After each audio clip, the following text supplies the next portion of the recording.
Hello students, today we discuss about urine. What is urine? Urine means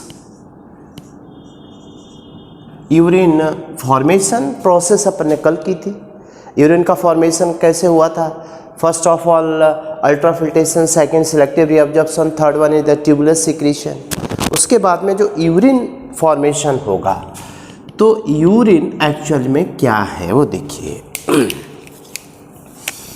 in case of human, urine actual में इसका जो amount है, volume है, volume of urine is 1.5 litre per day, क्योंकि जो 180 litre glomerular filtrate था, उस 180 litre में से ओनली 1.5 लीटर यूरिन बाहर आता है। Remaining 99.3% reabsorb in the kidney.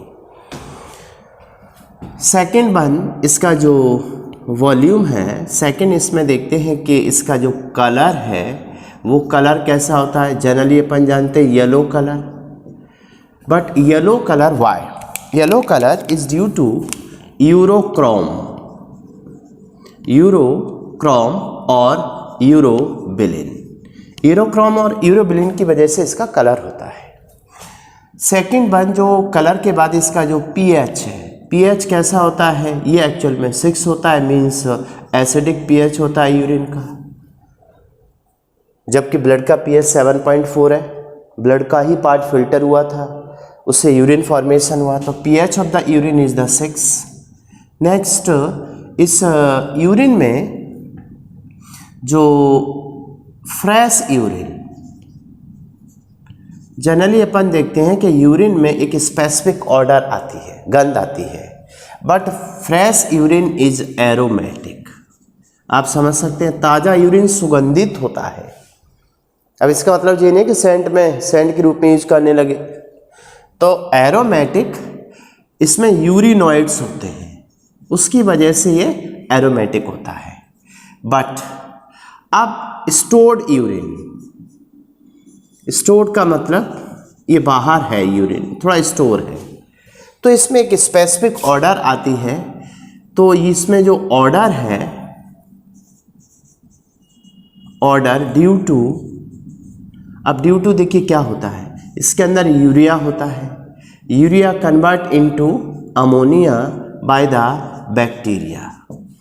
तो एटमॉस्फेयर के जो बैक्टीरिया होते हैं उस यूरिन में यूरिया को कन्वर्ट करते हैं किसमें? अमोनिया।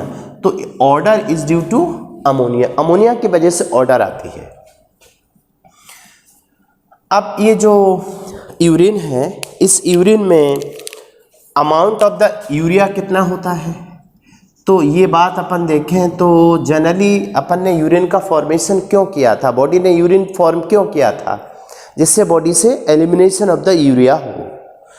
तो per day 25 to 30 gram per day ये यूरिया बॉडी से एलिमिनेट होता है 1.5 लीटर यूरिन के साथ में। 1.5 लीटर यूरिन है और उसमें per day 25 to 30 gram urea body से एलिमिनेट होता है।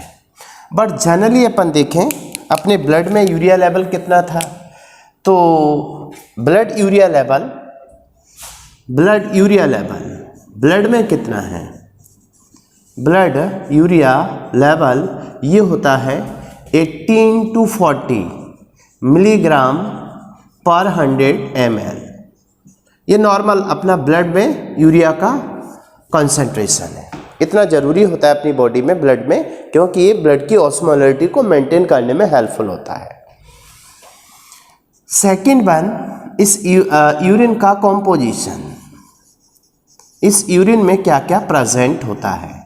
जनरली अपन देखते हैं इसमें तो वाटर होगा, 1.5 लीटर पर डे जो यूरिन है, इस यूरिन में मेनली वाटर का जो कॉन्सेंट्रेशन है H2O ये 95% है। वाटर के अलावा इसमें रिमेनिंग सॉल्ट होते हैं 2%। सॉल्ट के बाद यूरिया का परसेंट 2.7% होता है। अब रिमेनिंग बच जाता है इसमें 3% में, देखिए इस 0.3%। 0.3% में क्या क्या होगा अदर सब्सटेंसेस में। अदर सब्सटेंस में इसमें एक तो यूरिन में विटामिन सी एलिमिनेट होता है, ये याद रखिए थोड़ा सा। इसके अलावा इसमें uric acid, puric acid, drugs and dyes, ये सब्सटेंस होते हैं near about 0.3%। This is the composition of the urine. Normal case में ये यूरिन है। तो इसमें कलर को थोड़ा सा याद रखिए, कलर येलो होता है इज ड्यू टू यूरोक्रोम और यूरोबिलिन। लेकिन ये जो यूरिन है इसमें कुछ अदर एबनॉर्मल सब्सटेंसेस होते हैं। Other abnormal substance,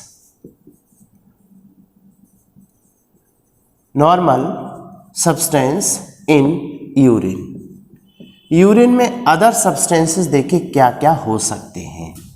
other substances में देखें तो जनरली तो अपन देखते हैं कि ये यूरिन है।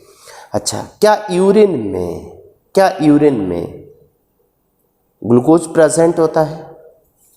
तो जनरली अपन देखते हैं यूरिन में ग्लूकोज एब्सेंट होता है, क्योंकि ब्लड में ग्लूकोज का लेवल 80 to 120 मिलीग्राम पर 100 ml होता है ब्लड में।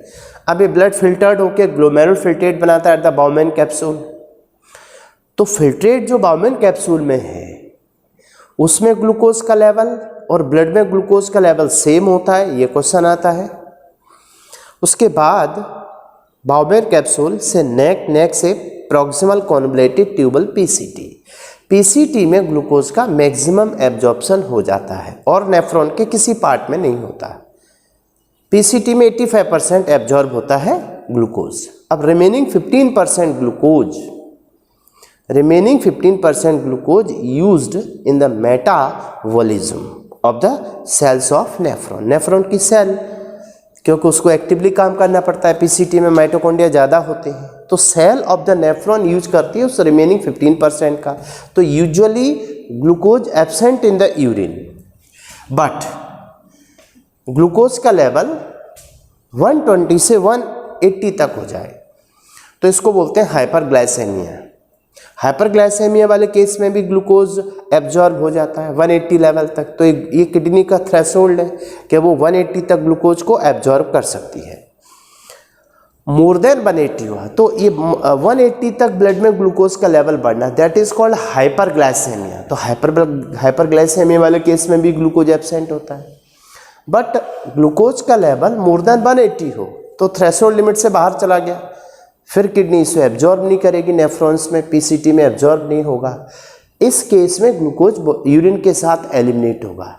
तो एबनॉर्मल सब्सटेंस हुआ glucose if present in the urine. तो यदि मान लीजिए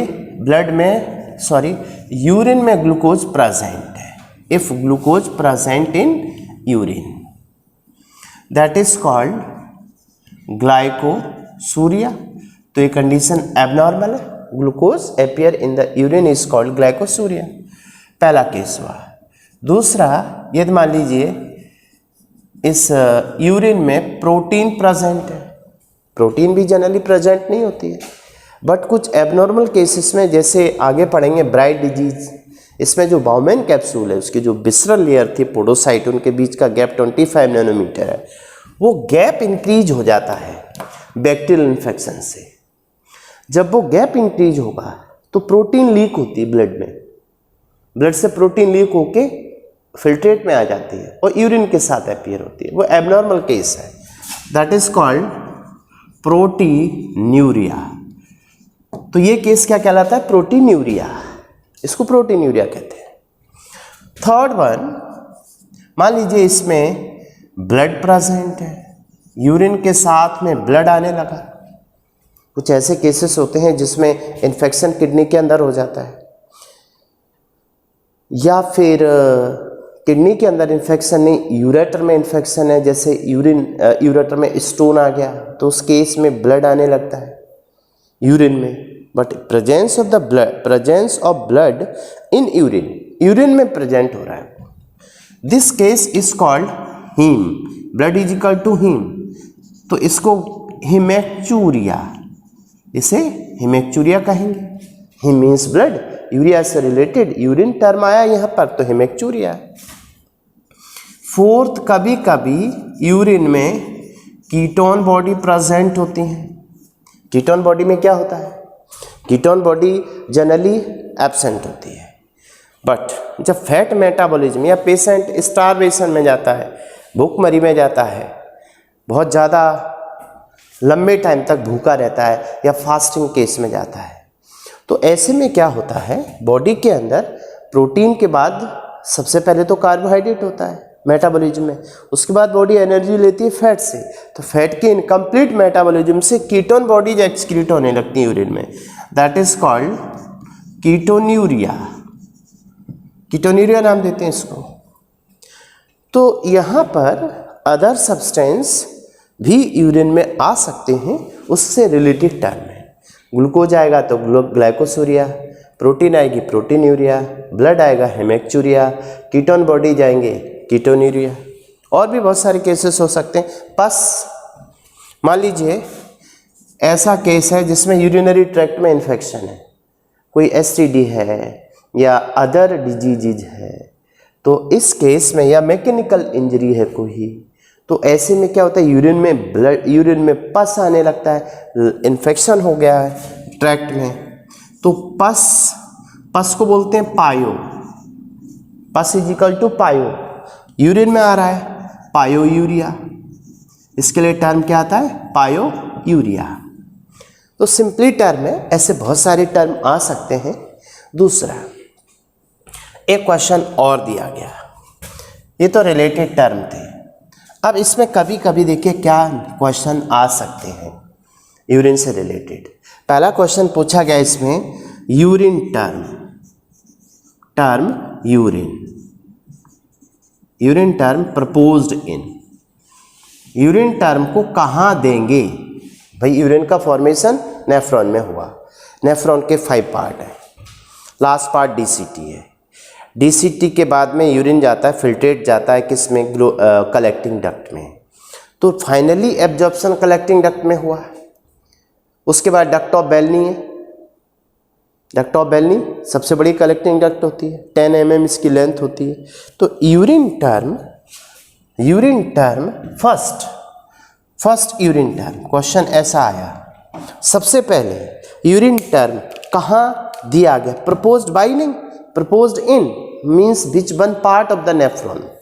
तो इसका जो आंसर है वो जाएगा कलेक्टिंग डक्ट, नॉट पीसीटी। मैं डायरेक्ट आंसर की बात कर रहा हूँ, not PCT, not Henle loop, not DCT. ये आंसर किस में जाएगा? In the collecting duct. पहला क्वेश्चन है ये। दूसरा, इन ह्यूमन की बात करें, in human urine is, human में यूरिन कैसा होता है? मीन्स उसने आंसर दिए, आंसर में दिया गया पहला आंसर ए है hypotonic, answer B hypertonic, answer C isotonic और डी ऑल ऑफ दीज। चलिए क्या आंसर होगा, थोड़ा सा कोशिश करो। पहले ह्यूमन में यूरिन कैसा होगा? तो ह्यूमन के केस में क्या होता है कि जो यूरिन का फॉर्मेशन हुआ था वो किससे हुआ था? जो ग्लोमेरुलर फिल्ट्रेट एब्जॉर्ब आके आया था। तो ग्लोमेरुलर फिल्ट्रेट जब फाइनली एब्जॉर्ब हो जाता है तो वो एक्चुअल में 4 टाइम कॉन्सेंट्रेट हो जाता है compare to initial glomerular filtrate. तो आंसर जब उसमें 4 टाइम हाइपरटोनिक हो गया, ज़्यादा कॉन्सेंट्रेट हो गया, मीन्स उससे वाटर एब्जॉर्ब हो गया, तो इसमें आंसर क्या जाएगा? B, right, hypertonic. Type of the urine in human is the hypertonic. Very simple, this is about urine. अब नेक्स्ट लेक्चर में अपन डिस्कस करेंगे कि यूरिन का फॉर्मेशन जो हुआ था तो उसमें यूरिन से मीन्स जो फिल्ट्रेट था उससे एब्जॉर्प्शन 99.3% हुआ था। तो वो प्रोसेस में कैसे हुआ उसके लिए अपन काउंटर करंट मैकेनिज्म पर डिस्कस करेंगे।